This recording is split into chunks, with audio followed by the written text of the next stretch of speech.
Now I'm going to present the artwork that I was attracted the most, which is called Provide Ruin 7 by Thomas Hirschhorn.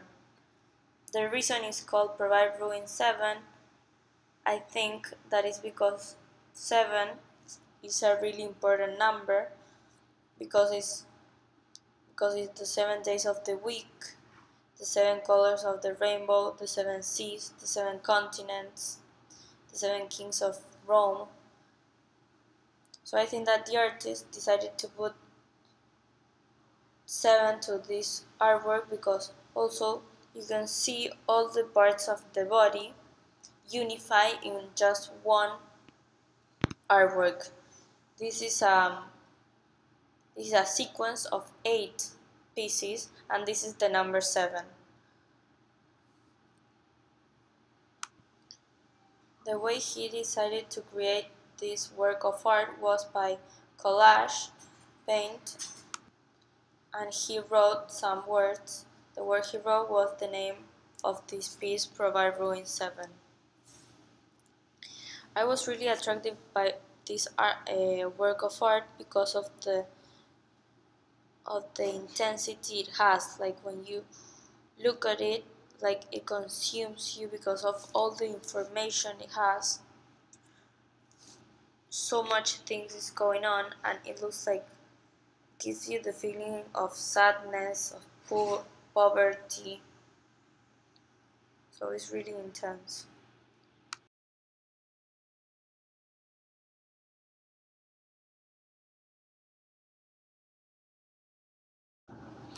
The way I decided to do the taxonomy was by colors.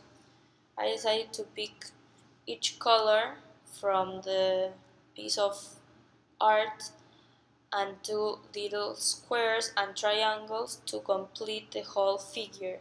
This is also a collage, and I was inspired by the other collage, so I think that that's really interesting. That like the taxonomy is a collage as well as the actual artwork. On top of each color, each square color, I cut out some parts of the artwork and I pasted on top, so you can see the artwork, but it's not as clear as it should be because it's separated by the different squares and the colors.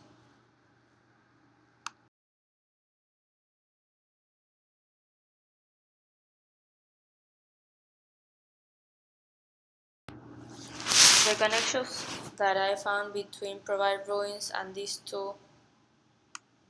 fountain and this work of art, the work of art was created by Great Stern, is called the Eternal Eye, and I think that the connection are the hands and the eye that are represented in both in Provide Ruins and in this one is in black and white, and Provide Ruins has really bright colors, but I think that there's still a huge connection because of the elements both artists decided to put.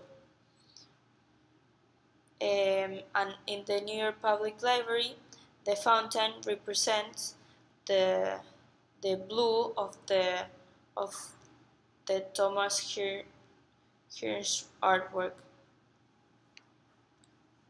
Also, some other questions that came to my mind while I was looking at Provence Ruins was, why did the artist decided to choose blue instead of any other color? And I think that maybe because it represents like sadness, and blue is a really cold color, and because of the images we see that it's like sad and like very very sad.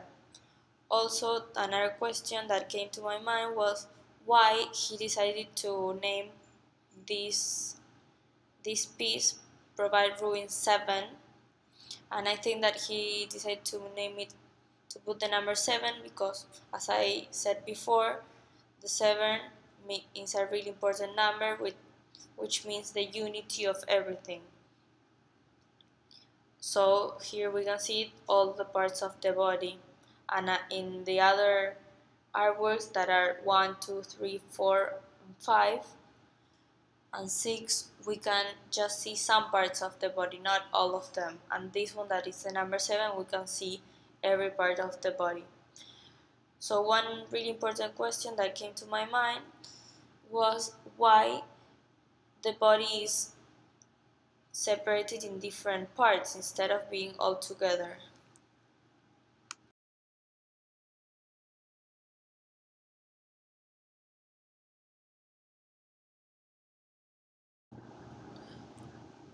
This artwork is called Bicycle Wheel by Marcel Duchamp.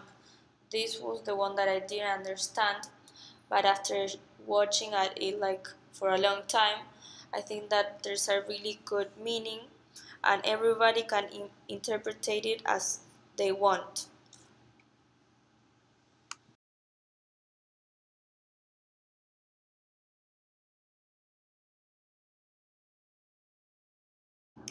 The taxonomy I decided to create for this artwork was very abstract and simple because I think that the bicycle wheel is created with very simple materials that came from the Bauhaus.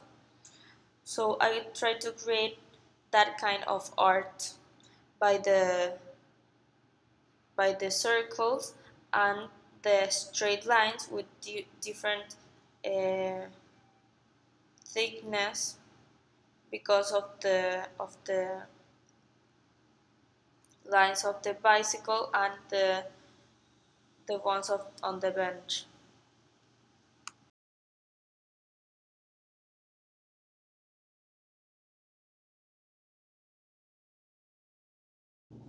I think there's a big connection between Marcel Duchamp's work and Horacio Coppola because of the simplicity of the materials.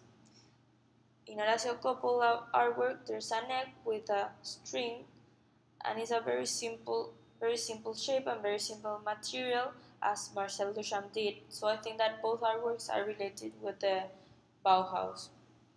Also, when we went to the near public library, I took a picture to the fire extinguisher,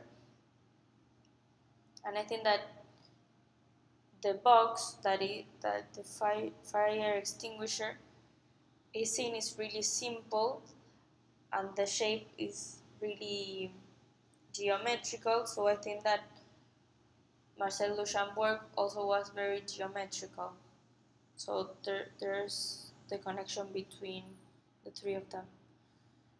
Some questions that I asked when I was looking at Marcel Duchamp's artwork was if the bench was old because the painting is coming out like from the bottom, so maybe it could be from someone else.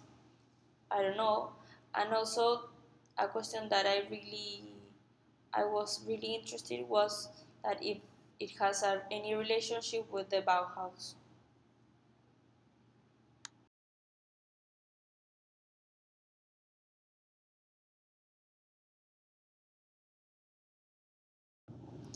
The theme that I decided to do my artworks was the human body, but the skeleton and the organs. So that's why it's called the specimen of the body, because I was interested on that.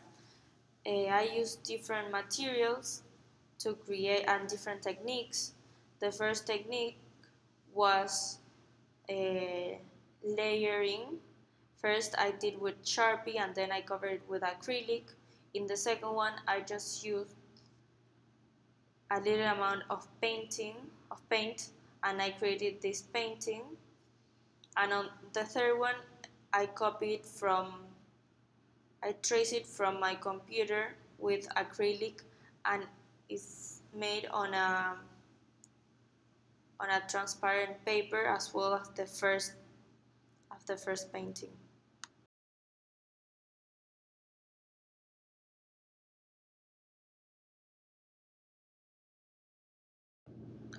Other techniques that I used was to draw with the opposite hand, that I draw my hand and I put some paint on it, some acrylic.